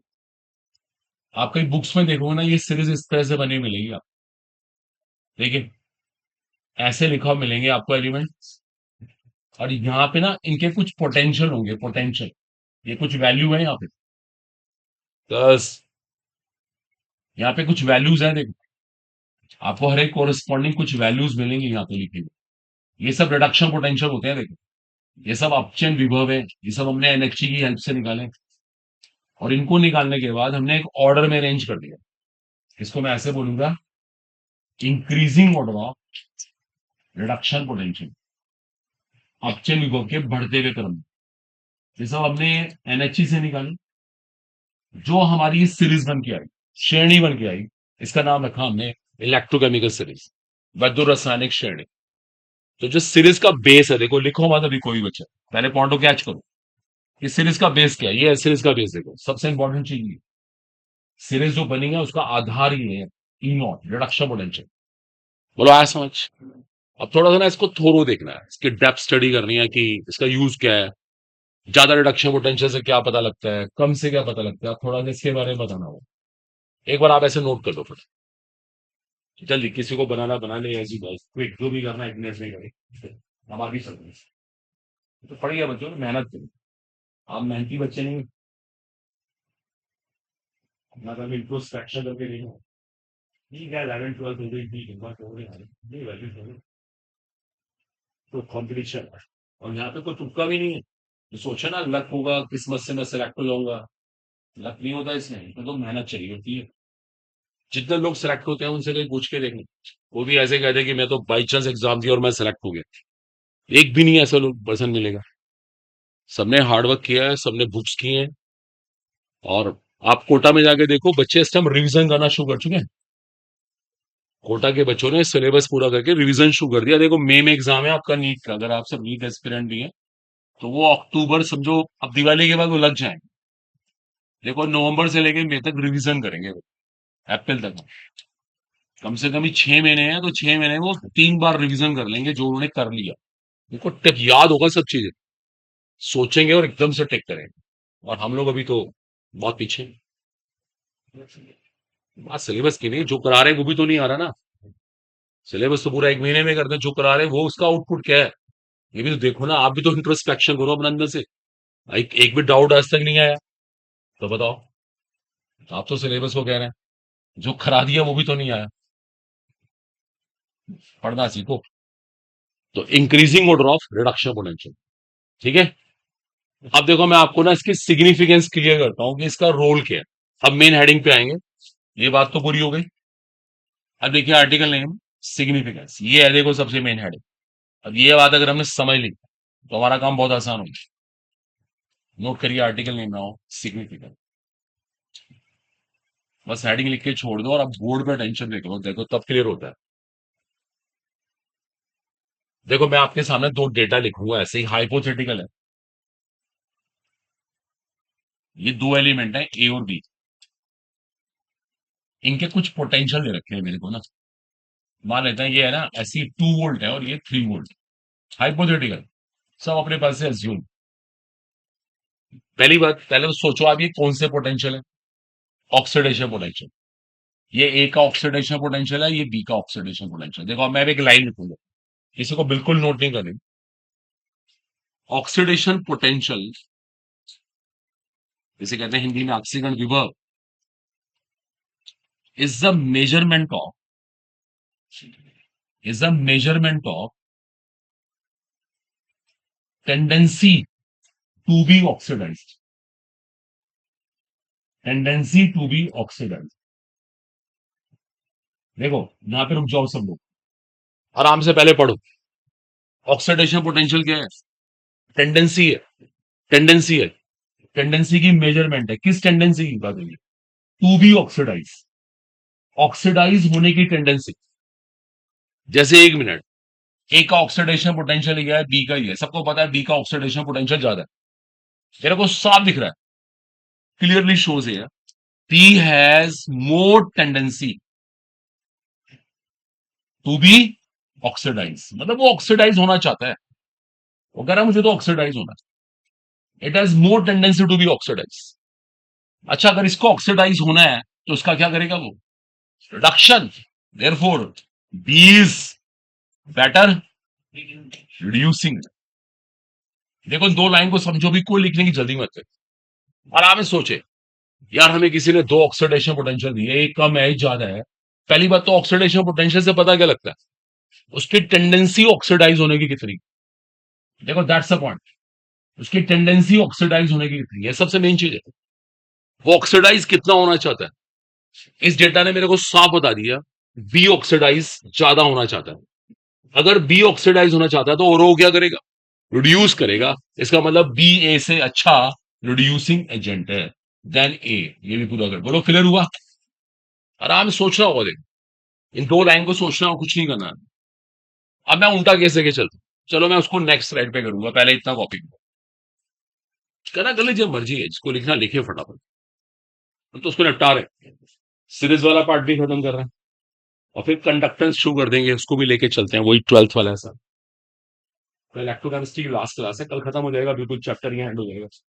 और देख लो आपको कितना आया।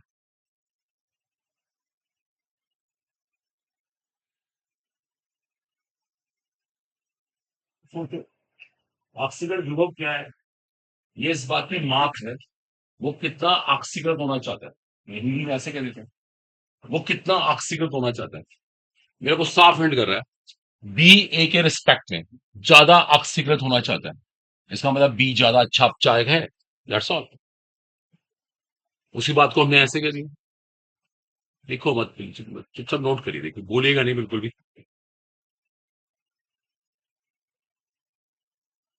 चलिए, क्लियर हुआ? कल सोचिए, इतनी एनसीईआरटी उठा लीजिए, उसके पीछे बढ़े, एक एक क्वेश्चन कर लीजिए उसका।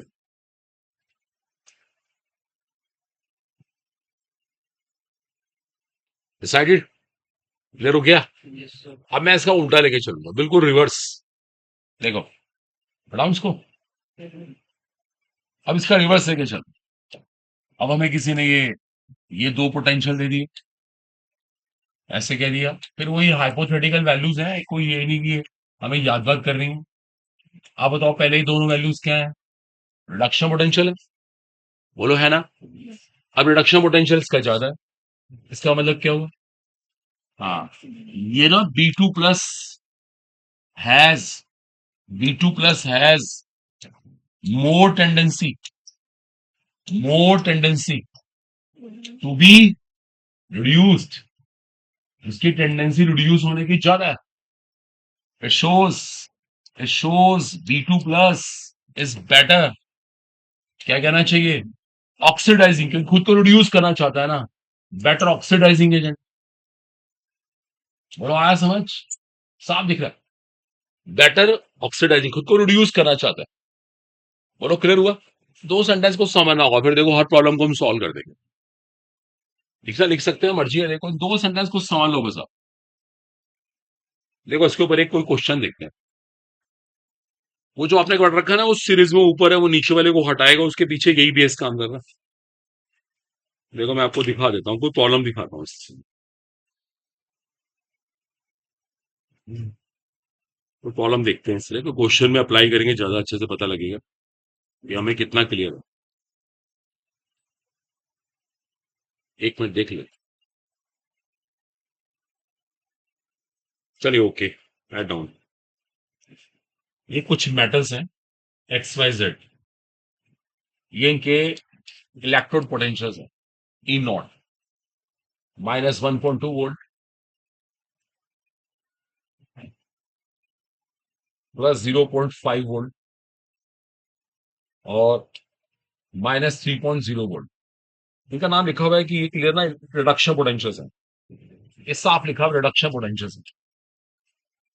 रिडक्शन पोटेंशियल्स है, बात मत करिए। अब बताओ इनकी रिड्यूसिंग पावर का ऑर्डर क्या बने? रिड्यूसिंग पावर कंपेयर करनी है, ठीक है? बस ऑप्शन नहीं दे रहे हैं, रिड्यूसिंग पावर कंपेयर करनी है। रिडक्शन पोटेंशियल्स हमारे पास है, रिडक्शन पोटेंशियल्स है, अपचल विभव है, हिंदी बोल दिया, अपचल विभव है। अब किसी का रिडक्शन पोटेंशियल ज्यादा है, किसी का कम है। अब ज्यादा से क्या पता लगा और कम से क्या पता लगा, ऐसे अपने आप से डिस्कस करें, एक ऑर्डर बनाइए, अपने आप एक क्रम बनाइए। जिसका रिडक्शन पोटेंशियल ज्यादा है, इसका मतलब उसकी टेंडेंसी रिड्यूस होने की ज्यादा है ना? अब जो रिड्यूस होना चाहता है वो पैटर्न क्या होता है? एक्सोडाइजेशन। अब माइनस, ऐसे करिए अपने आप।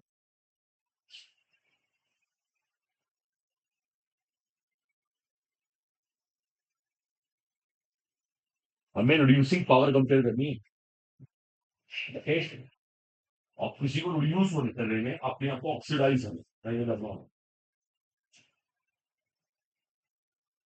अगर किसी को रिड्यूस करना हो ना, किसी को अपचयित करना हो, तो अपने आप को ना ऑक्सीकृत करना पड़ता है, अपने आप को ऑक्सीडाइज करना पड़ता है। अच्छा, ये बताओ, इनमें से मैक्सिमम ऑक्सीडाइजिंग पावर किसकी, मतलब किसका मैक्सिमम ऑक्सीडेशन पोटेंशियल? जेड। उल्टा कर दीजिए आप सबके ऑक्सीडेशन पोटेंशियल निकाल दीजिए, सब उल्टे कर दीजिए। इससे पता लगा जेड का मैक्सिमम ऑक्सीडेशन पोटेंशियल है, जेड की मैक्सिमम टेंडेंसी अपने आप को ऑक्सीडाइज करने की। इसका मतलब वो रुको, रिड्यूस करने की, तो जेड क्या है? Best reducing agent. जेड के बाद वाई कहां से आता है? एक्स। और एक्स के बाद ऐसा ना आया कुछ समझ। इजी गोइंग दोबारा देखो दोबारा। ये मेरे पास रिडक्शन पोटेंशियल थे, मुझे कंपेयर करनी है रिड्यूसिंग पावर। पहले ना 1 मिनट के लिए सोचो, अपने दिमाग से बोलो यार, अगर मुझे रिड्यूसिंग पावर कंपेयर करनी है, पहली बार तो रिड्यूसिंग एजेंट करते क्या, अपने आप को ऑक्सीडाइज, तो मुझे ऑक्सीडेशन पोटेंशियल कंपेयर करने चाहिए ना, इसलिए मैंने साइन उल्टे कर दिए। देखो ये तो प्रैक्टिस करवाती है, वहां एग्जाम में इतना सोच नहीं सकते। आपको अभी से एक स्ट्रेटजी बना के चलनी पड़ेगी, मैं इस सिचुएशन में ये काम करूंगा। भाई मुझे कंपेयर करनी है रिड्यूसिंग पावर, रिड्यूसिंग एजेंट अपने आप को ऑक्सीडाइज करते हैं, तो मुझे ऑक्सीडेशन पोटेंशियल कंपेयर करना चाहिए ना। देखो यही तो स्ट्रेटजी बनती है अभी से, कि जब भी रिड्यूसिंग पावर कंपेयर करना है क्वेश्चन आएगा, मुझे ऑक्सीडाइजिंग पावर कंपेयर करनी, ऑक्सीडेशन पोटेंशियल कंपेयर करना। बोलो आ रहा है समझ। और जब ऑक्सीडाइजिंग पावर आएगी तो मैं रिडक्शन पोटेंशियल कंपेयर करूंगा, ऐसे एक प्लानिंग से। लेकिन ये कोई अब एक लाइन खत्म हुई खत्म नहीं होगा, क्वेश्चंस करने पड़ेंगे, तभी तो बातें दिमाग में रहती हैं, इतनी प्रैक्टिस करते हैं लोग। आप सोचते हैं 1 मिनट में खत्म, 1 मिनट में नहीं, घर जाके इसकी स्ट्रेटजी बनाओ, 10-20 ऐसे क्वेश्चन करो, देखते हैं कब तक गलत होंगे, फिर बात दिमाग में जाएगी, पता लग जाएगी हाँ मुझे ऐसे अपनी साइड से हो गया। देखो ये भी नीट में आया हुआ है, तो ऐसे जितने भी क्वेश्चन मिले आप लेकर आना, ठीक है ना, एक प्लान होना चाहिए। देखो चलिए होपफुली इतना क्लियर हो गया हमें ना। अगला हेडिंग नोट करिए इसके बाद, वही है बस, वो इलेक्ट्रोकेमिकल सीरीज इतनी सी होती है, बस 1-2 लाइन में खत्म हो जाती है, ज्यादा उसमें टाइम नहीं लगाना है हमें। नेक्स्ट आर्टिकल है spontaneity of a cell reaction. Spontaneity of a cell reaction, एक सेल रिएक्शन स्पॉन्टेनियस है या नहीं, हम इसके ऊपर डिस्कशन करेंगे। Spontaneity of a cell reaction, spontaneous, ये हमने थर्मोडायनेमिक्स से पढ़ सीखा। स्पॉन्टेनियस जो अपने आप होता है, कहते हैं स्वतः अपने आप होने वाला, उसको स्पॉन्टेनियस कहते हैं। Spontaneous, spontaneous of spontaneity of a cell reaction. चलिए ध्यान दीजिएगा, आपने एक सेल बनाया, सेल, ठीक है, सेल के बारे में बहुत पढ़ा है हमने। अगर सेल का पोटेंशियल पॉजिटिव है, कैसा है, जिसका मतलब वो सेल रिएक्शन कैसी, स्पॉन्टेनियस, मतलब वो सेल ना आपके लिए काम करेगा, आपको रिजल्ट देगा, अगर उसका पोटेंशियल पॉजिटिव है। अगर किसी सेल का पोटेंशियल नेगेटिव, इसका मतलब वो खुद काम नहीं कर सकता, उसको बाहर से हेल्प चाहिए, एनर्जी चाहिए। हम मोबाइल यूज करते हैं, उसमें बैटरी है, कब तक करिए काम बैटरी, जब तक पोटेंशियल पॉजिटिव।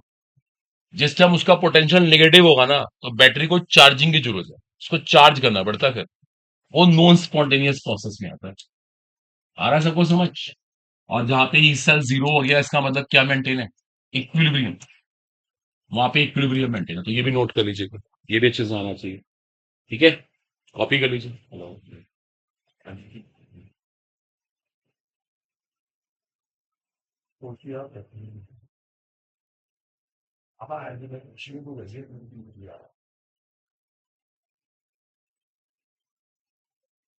ठीक है ओके, तो ये भी अच्छे से क्लियर होना चाहिए, दैट्स फिनिश, ये भी कंप्लीट हो गया। छोटा सा एक आर्टिकल था, इसको भी एंड कर दिया हम लोगों ने,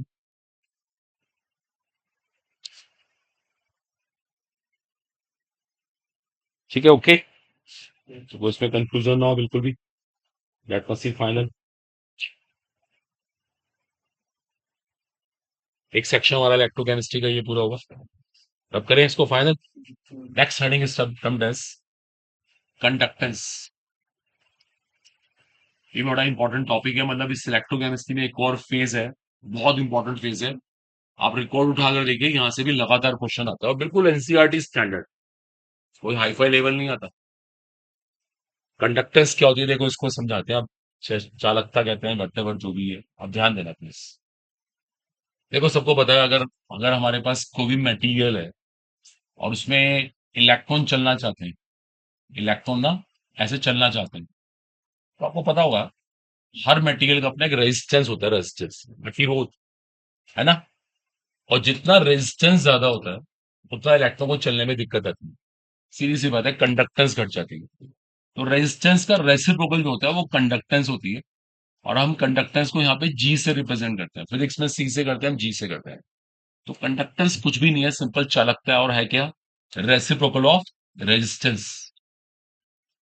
ये इसकी डेफिनेशन आ गई कितनी कॉमन सी, और ये फॉर्मूला आ गया। यूनिट चाहिए तो आपको ओम इनवर्स कर देते हैं, एमएचओ कह देते हैं, और इसको साइमन भी कहते हैं, वेल नोन। ये इसकी तीन पॉसिबल यूनिट्स हैं, मात्रा कहेंगे, सब फिजिक्स में हमको मिल जाएगा पार्ट। अभी कॉपी मत करना, एक कॉमन सा टॉप। एक चीज और सुनो आप, आपने फिजिक्स में पढ़ा होगा, जैसे ये वायर है, वायर तो तार है, तार से इलेक्ट्रॉन जा रहे हैं, ऐसे इलेक्ट्रॉन बह रहे हैं, इसका अपना एक रेजिस्टेंस है, प्रतिरोध है। तो वो रेजिस्टेंस इसकी लेंथ के क्या है, डायरेक्टली प्रोपोर्शनल, इसकी लंबाई के डायरेक्टली प्रोपोर्शनल। और क्रॉस सेक्शन एरिया क्या होता है, इनवर्सली प्रोपोर्शनल। सब फिजिक्स में आता है, बहुत बहुत बार पढ़ते हैं। दोनों को आपस में कंबाइन कर दो, ये आ गया। इसको ड्रॉप करके कांस्टेंट लगा दो, आर इसको रो इंटू एल बाई, तो फॉर्मूला पढ़ा हुआ। इस रो को हम रेसिस्टिविटी कहते हैं, resistivity, also called specific resistance, विशेष प्रतिरोध भी कहते हैं। ओके, आर रेजिस्टेंस है, एल लेंथ ऑफ वायर है, A area of cross section, ये लेंथ ऑफ वायर, तार की लंबाई, और ये क्या होता है, अनुप्रस्थ काट का क्षेत्रफल। सब आपने फिजिक्स में पढ़ा है, एरिया ऑफ क्रॉस सेक्शन। बोलो आता है सबको, यहाँ तक क्लियर है? ठीक है, कॉमन सी बात है बिल्कुल, कोई इशू तो नहीं। ठीक है ना। आप देखो यहाँ पे थोड़ी सी टर्निंग बातें सिखानी है। देखो इसमें एक न्यूमेरिकल मिल सकता है, इसको पक्का, इसके ऊपर कोई न्यूमेरिकल मिल जाए, फिजिक्स से बहुत मिल जाएगा, आपको थोड़ा सा पता होगा। देखो मैं ना इसको डिफाइन करता हूँ, ये क्या चीज है, इसको डिफाइन करता हूँ। इसके लिए लेंथ को वन ले लेते हैं और एरिया को वन लेते हैं, तो आर इसको तो क्या आ गया, रो, दोनों बराबर हो गए। इसका मतलब रेसिस्टिविटी क्या है, प्रतिरोधकता क्या है, इसको प्रतिरोधकता बोलते हैं हिंदी में। विशिष्ट प्रतिरोध क्या है, रो इज आल्सो रेजिस्टेंस, ये भी तो रेजिस्टेंस ही है, लेकिन कब, कब, when length of wire, length of wire and cross sectional area are unity, length of wire and cross sectional area are unity। बोलो आ रहा है सबको समझ? जब दोनों ये वन वन होते हैं, जिसको हिंदी में एकांक कहते हैं, एकांक, ये भी वन, ये भी वन, दोनों बराबर हो गए, दोनों बराबर हो गए, तो रेसिस्टिविटी क्या हुई, रेजिस्टेंस। क्लियर? यहां तक सब फिजिक्स में सिखाते हैं, कॉमन चीजें। अभी फिजिक्स में उठाओ, सब मिल जाएंगे आपको। आपको एक बात बताओ जो बहुत काम की, जो मुझे यहाँ पे लेके आना था आपको। देखो एक सिंपल सा क्वेश्चन मैं आपसे पूछूंगा, सिंपल बेसिक सा क्वेश्चन फिजिक्स का। मैंने इस लेंथ को डबल कर देता हूँ, दुगना। बताओ रेजिस्टेंस में क्या फर्क पड़ेगा और रेसिस्टिविटी में क्या फर्क पड़ेगा? करेक्ट, करेक्ट, और रेजिस्टेंस डबल हो जाएगा। देखो she is right, very good. पता क्या होता है, एक बहुत इंटरेस्टिंग पॉइंट है, ये सिर्फ नेचर पे डिपेंड करता है, depends upon nature only. Length कितनी हो गई, एरिया कितना, इसको फर्क ही नहीं पड़ता। नेचर क्या है, नेचर, कॉपर की नेचर अलग है, सिल्वर की अलग है, गोल्ड की अलग है, तो डिपेंड्स अपॉन नेचर ओनली। ये सिर्फ प्रकृति पे निर्भर करता है, प्रकृति, depends upon nature only. That's very important. Copy करना कर ले सकते हैं, मर्जी है आपकी, फटाफट। आज घर जाके आपको सेल वाले सारे क्वेश्चंस करने हैं, उसी को टारगेट बनाना है। कल बिल्कुल परफेक्शन होना चाहिए उसमें। डाउट लेकर आइए, आपको एक्स्ट्रा टाइम दे देंगे। लेकिन पढ़िए तो सही, आपने तो शुरुआत ही नहीं करी यार, मेरे ऐसे ही है। आगे वाले टाइम ऐसे ही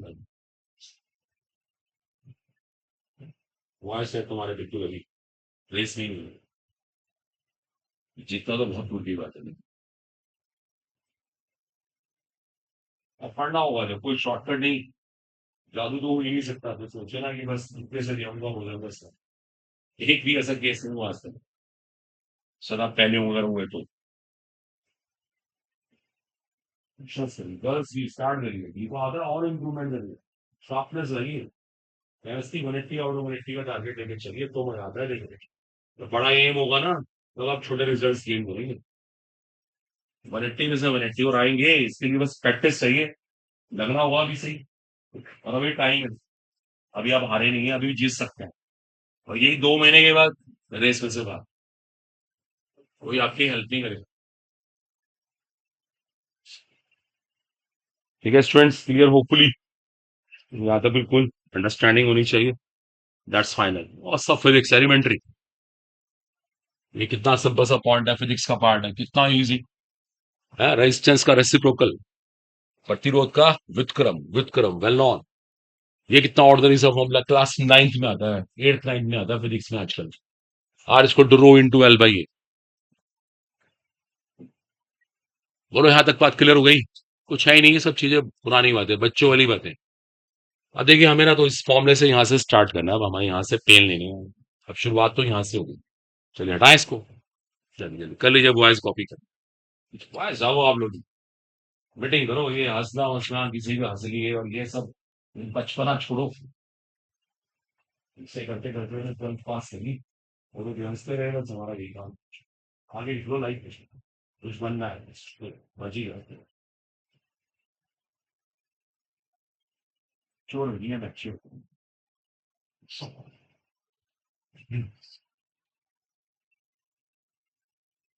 चलिए hopefully clear, fast year.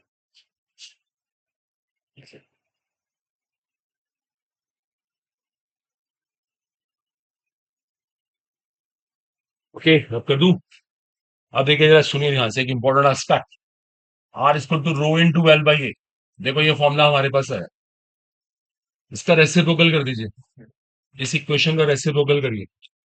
1/r, 1/रो into 1/l/a। देखो हम यहां तक आ गए, बात नहीं करनी किसी से। What is 1/r? कंडक्टेंस, चालकता, चालकता represented by G. What is 1/रो? Conductivity, conductivity represented by kappa. जैसे के होता है ना, के इस तरह का सिंबल होता है, इंटू 1/l/a। अभी किसी को लिखना नहीं होगा, अभी किसी को कॉपी नहीं करना, इसका नाम है कंडक्टिविटी। एक साथ लिख लेंगे अभी, इसको कंडक्टिविटी बोलते हैं। That is said to be conductance, normal सी बात है। अब देखो आपको एक चीज शेयर करते हैं, व्हाट्स इंटरेस्टिंग, ये एल क्या, एल को फिजिक्स में कहते हैं लेंथ ऑफ वायर, तार की लंबाई। एक है एरिया ऑफ क्रॉस सेक्शन, अनुप्रस्थ काट का क्षेत्रफल, एरिया ऑफ क्रॉस सेक्शन। अब सुनिए, अब सुनिए सुनिए सुनिए, पता हमारी केमिस्ट्री में क्या होता है, ये जो एल एन एल, ये लेंथ ऑफ वायर नहीं है, हमें हमारा कंसर्न वायर से होता नहीं। अब तो सेल्स के बारे में पढ़ रहे हैं। एल पता क्या है, लेंथ बिटवीन इलेक्ट्रॉन्स। हम लैंग्वेज चेंज कर रहे हैं, बात वही होती है। L is a length between electrons, L is a length between electrons, L is a length between electrons. L को बोलते हैं लेंथ बिटवीन इलेक्ट्रॉन्स। और ए क्या होता है, area of cross section, area of not cross, area of cross section भी कह सकते हो, या एरिया ऑफ इलेक्ट्रोड्स डिप भी कह सकते हो, एज यू लाइक। ये वाला एरिया होता है एक्चुअल में, बता दूं मैं एक सेकेंड आपको।